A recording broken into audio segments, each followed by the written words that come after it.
Honorable Union Minister for Finance and Corporate Affairs, గౌరవనీయురాలు శ్రీమతి నిర్మలా సీతారామన్ గారు, గౌరవనీయులు జనసేన అధినేత,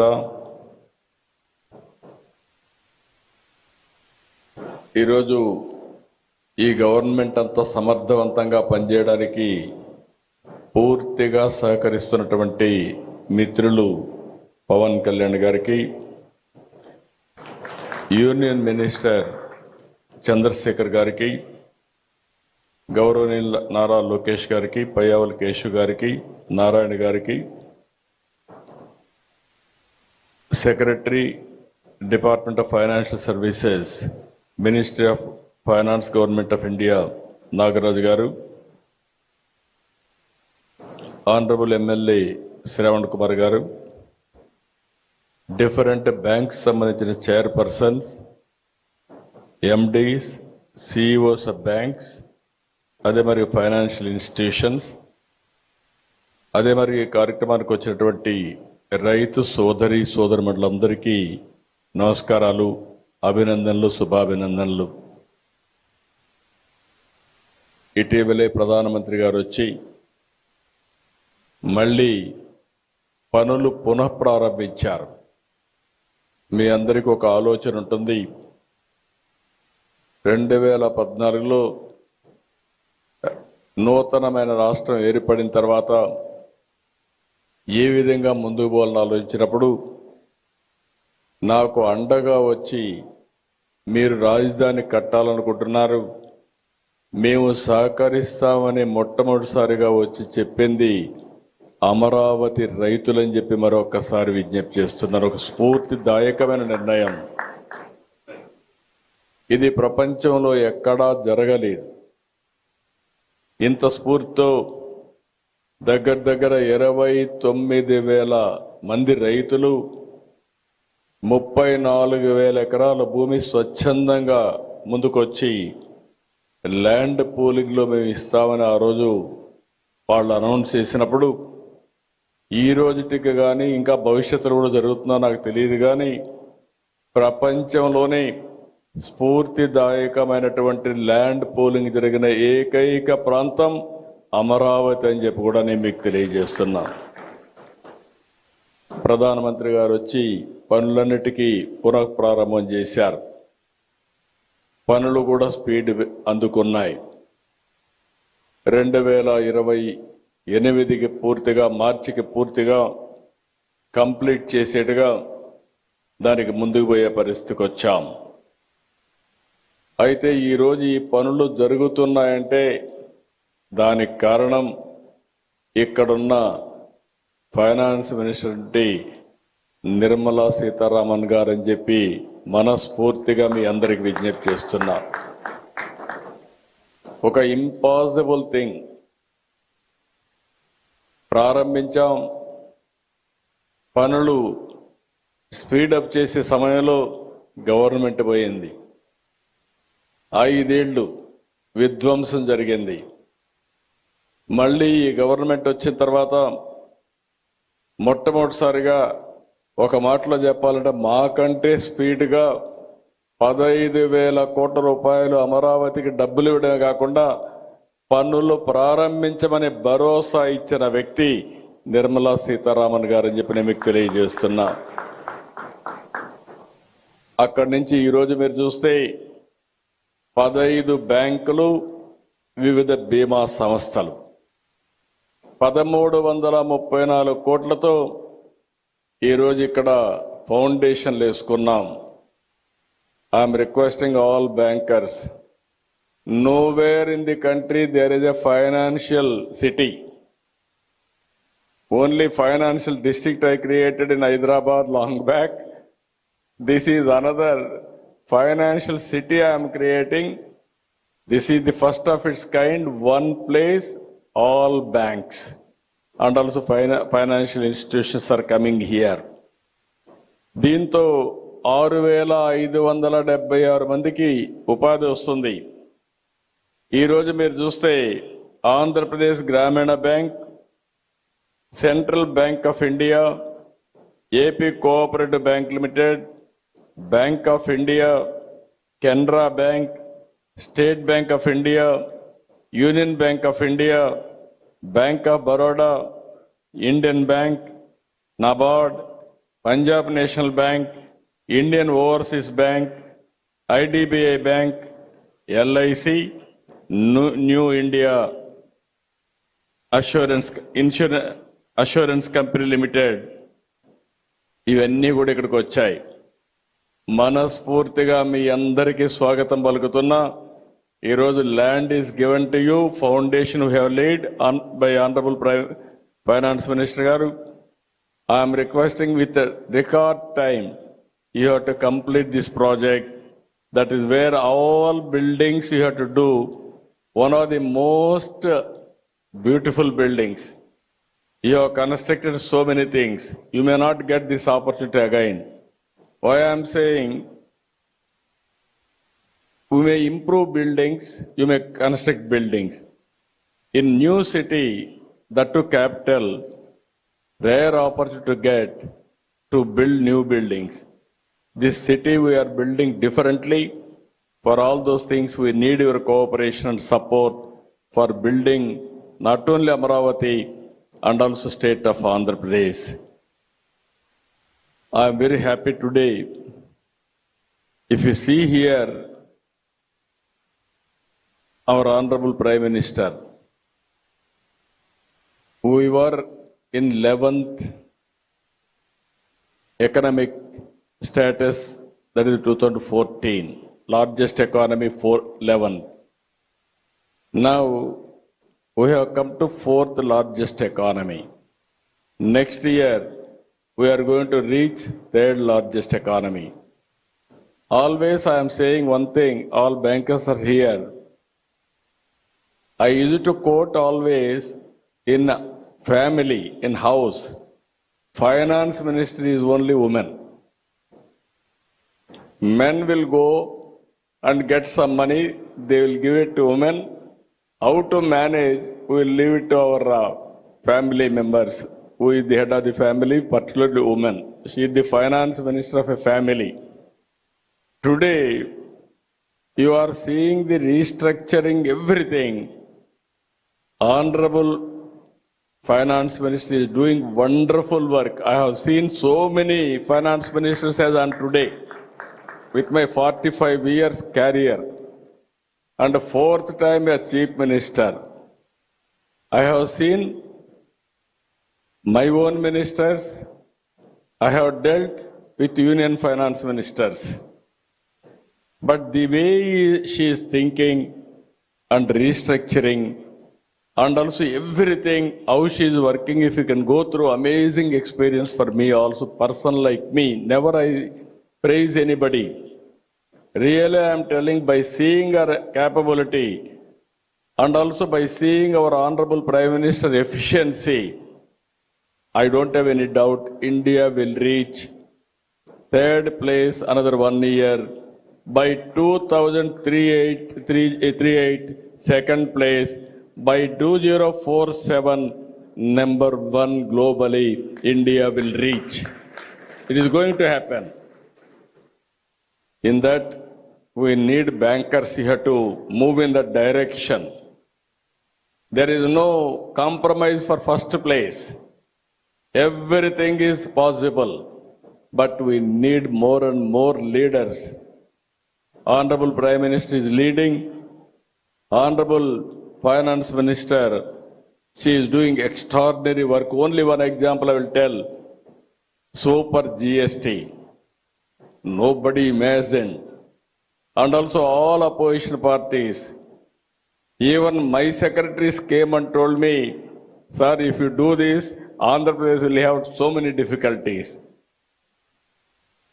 At that stage, she managed very well and assured everybody, with this reform, there will be employment generation, there will be saving for the common man, and also economy will grow from strength to strength. That is our So many, if you see in any institution, there are some deficiencies. Even in our economy, there are some structural deficiencies. One by one, she is correcting, she is strengthening the nation by strong financial systems. I really appreciate. మనందరం కూడా మనస్ఫూర్తిగా వారిని అభినందించే సమయం. అలాంటి wonderful work she is doing. I really appreciate Madam for extraordinary performance. ఈరోజు ఇంకొక ప్రధానమైన కార్యక్రమం మీరు చూస్తే ఇండియన్ ఇన్స్టిట్యూట్ ఆఫ్ ఆస్ట్రోఫిజిక్స్తో ఒక MOU చేశాం. 5 ఎకరాల భూమి కూడా ఇచ్చాం. ఇక్కడ ప్లానెటోరియం ఎడ్యుకేషన్ సెల్ ఎస్టాబ్లిష్ చేయడానికి ముందుకొచ్చారు. మైసూరు తర్వాత ఇక్కడ స్టార్ట్ చేశారు. మేడం గారికి ఎప్పుడు క్రియేటివ్ అంటే చాలా ప్యాషన్. నేను పోయినప్పుడు అక్కడ చేశాను, ఇక్కడ కూడా చేస్తే బాగుంటుందంటే నేను ఇమ్మీడియట్గా యాక్సెప్ట్ చేశాను. It is a wonderful experience for youth. ఎందుకు ఈ మాట వాడుతున్నానంటే ఆంధ్రప్రదేశ్లో మీరు ఒక్కసారి ఆలోచిస్తే అనేక ఇనిషియేటివ్ తీసుకున్నాం. ఈరోజు చాలా సమస్యలు ఉన్నాయి. ఆ సమస్యలను అధిగమించడానికి మీరు చూస్తే ఆంధ్రప్రదేశ్కి స్ట్రక్చరల్ ప్రాబ్లమ్స్ ఉన్నాయి. బైఫర్కేషన్ అయ్యింది. నూతన రాష్ట్రం, అగ్రికల్చర్ ఎకానమీ, అర్బన్ పాపులేషన్ లేదు, అసలు రాజధాని లేదు. నాలెడ్జ్ ఎకానమీ కూడా హైదరాబాద్కే పరిమితమైంది. ఆ సందర్భంగా ఇక్కడికి వచ్చినప్పుడు ఎక్కడికక్కడ ఏ విధంగా ఇవన్నీ బ్యాలెన్స్ చేయాలని 10 సంవత్సరాల మునుపు జరిగిన బైఫర్కేషన్, తర్వాత ఫర్దర్గా జరిగినటువంటి డ్యామేజ్, ఈ రెండు కూడా ఫ్లెక్సిబిలిటీ లేని పరిస్థితికి వచ్చింది. ఇక్కడే బ్యాంకర్స్ ఉన్నారు. మొత్తం రాష్ట్రంలో తిరిగి బ్యాంకు రుణాలు కూడా పే చేయలేని పరిస్థితికి వచ్చాం. ఇప్పుడిప్పుడు అవన్నీ రివైవ్ చేస్తున్నాం. ఎక్కడ చూసినా అన్నీ జరిగే పరిస్థితి వచ్చింది. అయితే ఒక మాటలో చెప్పాలంటే ఇవన్నీ చేయగలిగామంటే వెంటిలేటర్ పై నుండే ఆంధ్రప్రదేశ్ ఎకానమీని బయట తీసుకొచ్చిన ఘనత కేంద్రానిది. దానికి నాయకురాలు నిర్మలా సీతారామన్ గారు అని చెప్పి కూడా నేను మీకు తెలియజేస్తున్నా. పేషెంట్ అయితే బయట రాగలిగాం, కానీ ఇంకా కూడా నిలదొక్కోవాల్సిన అవసరం ఉంది. నాకు ఆ నమ్మకం ఉంది. అగ్రిటెక్ మీద ఫోకస్ చేస్తున్నాం, ఇన్ఫ్రాస్ట్రక్చర్ మీద ఫోకస్ చేస్తున్నాం. ఇంకొక పక్కన లేటెస్ట్ టెక్నాలజీస్ పైన ఫోకస్ చేస్తున్నాం. అందుకే కేంద్రం తీసుకున్న అన్ని రిఫార్మ్స్ అడ్వాంటేజ్ తీసుకుని ఈరోజు aerospace city, space city, aerospace city, లేకపోతే డ్రోన్ సిటీ, లేకపోతే electronic city, green energy, you name anything in India, even semiconductor, everything we are launching. I am confident with all our initiatives, Andhra Pradesh will emerge one of the best in future. I don't have any doubt about it. అలాంటి సందర్భంలో ఇంకొక పక్కన మనం ఒకసారి చూస్తే ఈరోజు ఇక్కడ ఉండే రైతులను కూడా మరొక్కసారి మనస్ఫూర్తిగా అభినందిస్తున్నా. ఎందుకంటున్నానంటే మీరు చాలా ఇబ్బందులు పడ్డారు, చాలా సమస్యలు ఎదుర్కొన్నారు. నేను ఒకటే మీ అందరికి ఆమె ఇస్తున్న 56,000 కోట్ల రూపాయలు విలువైన 95 ప్రాజెక్టులు ప్రారంభించాం. ఇప్పుడు తొందరలోనే సీడ్ యాక్సెస్ రోడ్డు పూర్తవుతుంది. అదే సమయంలో నిన్నే అమరావతి CRDA ఇనాగ్రేట్ చేసుకున్నాం. ఇవన్నీ కూడా 2028 కల్లా పూర్తి చేయడం. కేంద్రం కూడా రైల్వే లైన్ కూడా క్రియేట్ చేశారు. ఈ సిటీకి దగ్గర 7 నేషనల్ హైవేస్ కనెక్ట్ చేసే పరిస్థితి వస్తుంది. ఇవన్నీ కానీ పూర్తి కాగలిగితే నా ఆలోచన ఒకటే, ఆ రోజు హైదరాబాద్ బ్రౌన్ ఫీల్డ్ సిటీ, 2 సిటీలు ఉంటే 3వ సిటీ యాడ్ చేశాం. హైదరాబాద్ సికింద్రాబాద్ ఉంటే దానికి సైబరాబాద్ యాడ్ చేశాం. It is a green field city. అంటే ఈరోజు మీరు గుర్తుపెట్టుకోవాల్సింది, గ్రీన్ ఫీల్డ్ సిటీ డెవలప్ చేయాలనుకున్నప్పుడు చాలా ఈజీగా ఉంటుంది, బట్ డిఫికల్ట్. ఆ ఎక్సర్సైజ్ స్టార్ట్ చేశాం.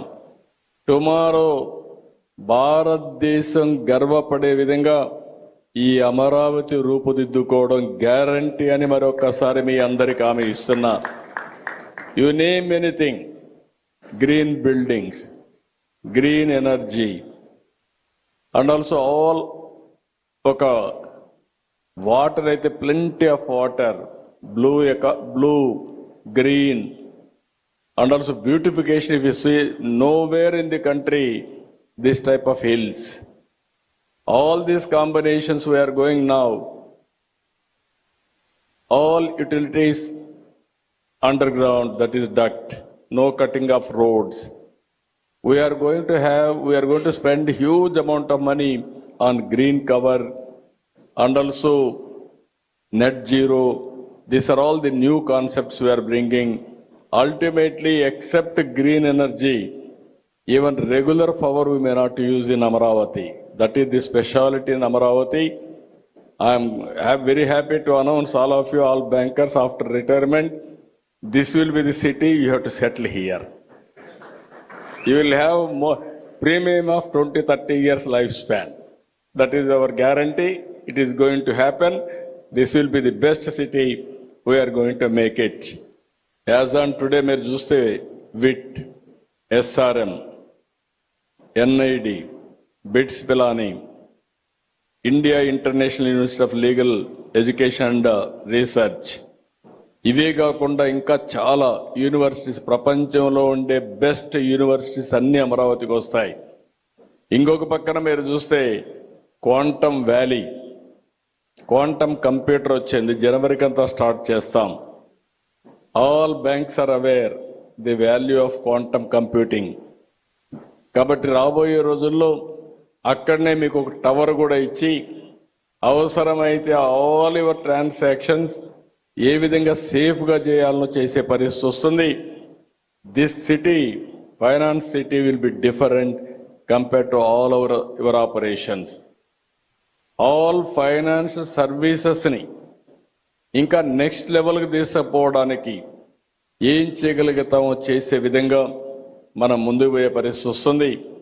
ఈరోజు మన ఆనరబుల్ ప్రైమ్ మినిస్టర్ ఆ రోజు మీకు యూపీఐ తీసుకొస్తే ఈరోజు వేరే దేశాలు మన మీద ఆధారపడే ఆ ప్రోడక్ట్కి మన మీద ఆధారపడే పరిస్థితికి వచ్చారు. ఒకప్పుడు మనం రిఫార్మ్ తీసుకొస్తే, ఏదైతే టెలికమ్యూనికేషన్ రిఫార్మ్ తీసుకొస్తే, ఇప్పుడు 4G మనం ప్రోడక్ట్ని తయారు చేసే పరిస్థితికి వచ్చాం. ఇలాంటి చాలా వస్తాయి. నిన్న కూడా సిఐఐ పార్ట్నర్షిప్లో 36 MOUలు చేశాం. 44,743 కోట్లు పెట్టుబడులు వస్తున్నాయి. అల్టిమేట్గా any latest technologies, Amaravati will be A hub. Quantum valley, green hydrogen valley, ఇలాంటివన్నీ చేయడానికి ముందుకు పోతున్నామని చెప్పి కూడా నేను మీకు తెలియజేస్తున్నాను. ఫైనల్గా ఇండియా నాకు ఏమాత్రం అనలేదు, 2047కి నెంబర్ 1 సిటీగా తయారవుతుంది, నెంబర్ 1 కంట్రీగా తయారవుతుంది. అయితే అందులో 2047కి ఇండియాని ముందుకు తీసుకుపోయే కార్యక్రమంలో ఆంధ్రప్రదేశ్ గణనీయమైన రోల్ ప్లే చేస్తుందని చెప్పి కూడా ఈ సభ ద్వారా మీ అందరికీ విజ్ఞప్తి చేస్తున్నా. అయితే ఈరోజు చాలా సమస్యలు. సౌత్ ఇండియాలో lowest per capital income Andhra Pradesh, highest per capital income Telangana. 25 years back, I started knowledge economy in Hyderabad. Infrastructure, knowledge economy, IT, biotechnology, pharma, everything we started. Now I am starting with zero or minus. But with the Government of India support recently, Madam, I am very happy. ఈ stage నుంచి మీరు పోలవరం ఏ విధంగా restructure చేశారని నేను చూశాను.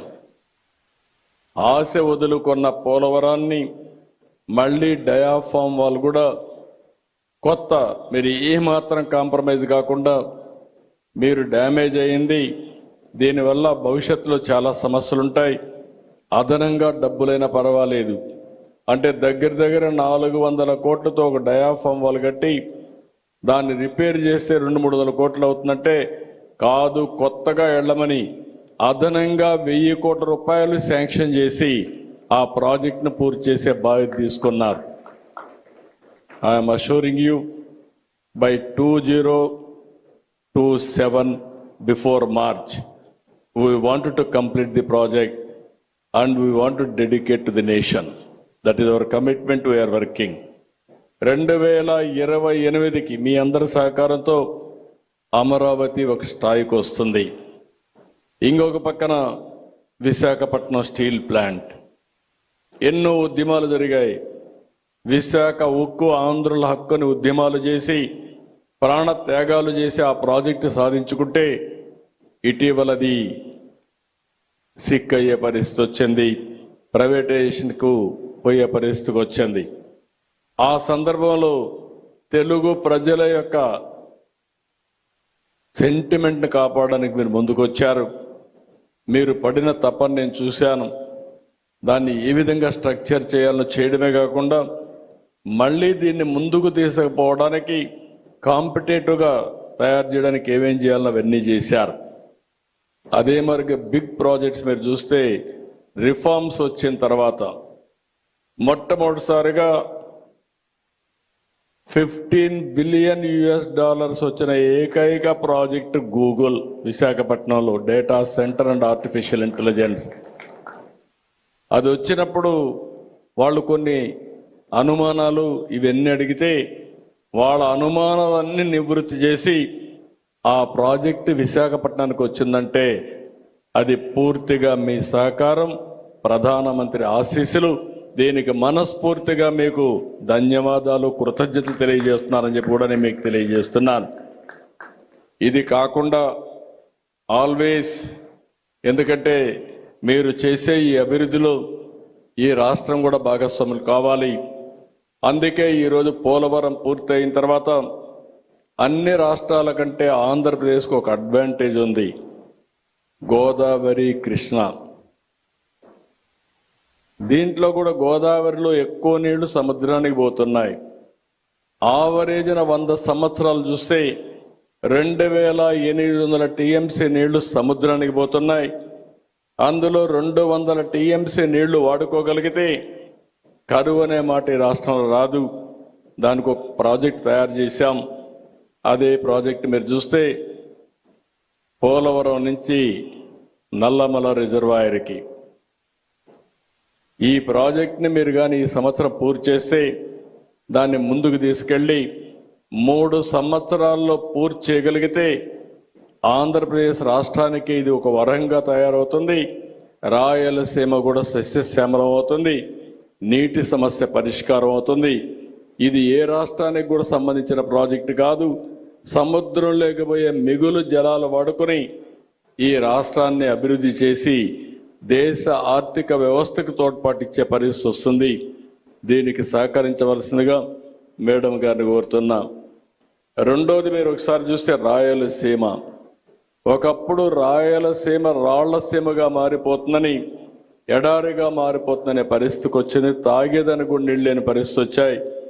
ఇప్పుడిప్పుడే recover అయ్యే పరిస్థితి వచ్చింది. ఇప్పుడు రాయలసీమని ఒక హార్టికల్చర్ హబ్గా తయారు చేయాలని ఈరోజు మీరు చూస్తే 40-50 హార్టికల్చర్ ప్రొడక్షన్స్ అక్కడ చేసే పరిస్థితికి వచ్చాం. ప్రపంచానికి హబ్గా తయారు చేయడం కోసం ముందుకు పోతున్నాం. ఇక్కడ మేడం గారిని ఒకటే రిక్వెస్ట్ చేస్తున్నా, దీన్ని కానీ మీరు ముందుకు ఒకసారి ఆలోచించి సహకరిస్తే, కొద్ద ఫైనాన్షియల్ సహకరిస్తే ఇది ప్రపంచానికే గర్వకారణంగా పండ్లు ఎగుమతి, కూరగాయలు కానీ పండ్లు కానీ ఎగుమతి చేసే పరిస్థితి వస్తుంది. ఈ ప్రాంతం అభివృద్ధి అవుతుంది. దానికి కూడా సహకరించవలసిందిగా వారిని కోరుతున్నా. ఇంకొక పక్కన పూర్వోదయ ప్రాజెక్టు కింద ఈ 4-5 రాష్ట్రాలకు ఆర్థిక సహాయం చేయడానికి కేంద్ర మంత్రి గారు అనౌన్స్ చేశారు. ఇది కూడా ఈ సంవత్సరం ఒక షేప్ ఇచ్చి దాంట్లో కూడా కొంత సహకరిస్తే ఉత్తరాంధ్ర బ్యాక్వర్డ్ ఏరియా, ఆ ఏరియా కూడా అభివృద్ధి అయ్యే పరిస్థితి వస్తుంది. అదే మరి రాష్ట్రంలో మిగిలిన ప్రాంతాలకు కూడా కొంత సహకరిస్తే అక్కడ ప్రాజెక్ట్స్ చేసుకోవడానికి అవకాశం వస్తుందని చెప్పి తెలియజేసుకుంటూ, ఇప్పటి వరకు మీరు సహకరించిన విధానం వల్ల చాలా వరకు రికవర్ అవుతున్నాం. కానీ ఇంకా ముందుకు పోవాల్సిన అవసరం ఉంది. ఒకటే అష్యూర్ చేస్తున్న మేడంకి, 5 సంవత్సరాలు మీరు సహకరించండి. తర్వాత నిలదొక్కోవడమే కాకుండా ఈ దేశంలో ప్రగతికి ఆంధ్రప్రదేశ్ రాష్ట్రం పూర్తిగా ఒక బ్యాక్ బోన్గా తయారు చేసే బాధ్యత ఈ రాష్ట్రం తీసుకుంటామని చెప్పి హామీ ఇస్తూ, అందుకనే మరొకసారి మనస్ఫూర్తిగా అభినందిస్తున్నా. ఇంకొక రిక్వెస్ట్ కూడా, ఇక్కడ రైతులు ఉన్నారు, ఇంత మునుపు కూడా క్యాపిటల్ గెయిన్స్ వాళ్ళకందరికి కూడా ఎగ్జంప్షన్ ఇచ్చారు, ఒక టైం పెట్టి ఇచ్చారు. కానీ 5 సంవత్సరాలు విధ్వంసం వల్ల వాళ్ళు ఏమీ చేసుకోలేకపోయారు. ఆ బెనిఫిట్ రాని పరిస్థితి వచ్చింది. మీరు కొంత సమయం ఎగ్జంప్షన్ ఇస్తే ఆ బెనిఫిట్ కూడా రైతులకు వస్తుంది. త్యాగం చేసిన రైతులకు స్ఫూర్తినివ్వాల్సిన అవసరం ఉంది. దానికి కూడా సహకరించవలసిందిగా మరొక్కసారి కోరుకుంటూ, ఈరోజు ఈ సభ చూసిన తర్వాత నాకు ఒక నమ్మకం వచ్చింది. అమరావతి వేగం పుంజుకున్నది. నాకు ఏమాత్రం అనుమానం లేదు, ఇవన్నీ జరిగితే Amaravati will be unstoppable in development అని చెప్పి మరొక్కసారి మీకు తెలియజేసుకుంటూ, ఈ యొక్క ఒక పుష్ ఇచ్చినటువంటి, నేనేదో ఒక బ్యాంక్ ఓపెన్ చేద్దాం అనుకుంటే కాదు, అన్ని బ్యాంకులు ఒకేసారి ఓపెన్ చేసి ఏ విధంగా చేయగలుగుతాం ఒక మోడల్ క్రియేట్ చేస్తామని మేడం గారు ముందుకు వచ్చారు. వారిని మనస్ఫూర్తిగా అభినందిస్తూ ధన్యవాదాలు తెలియజేసుకుంటూ మీ అందరి దగ్గర సెలవు తీసుకుంటున్నాను. జై హింద్, జై భారత్, జై తెలుగు తల్లి.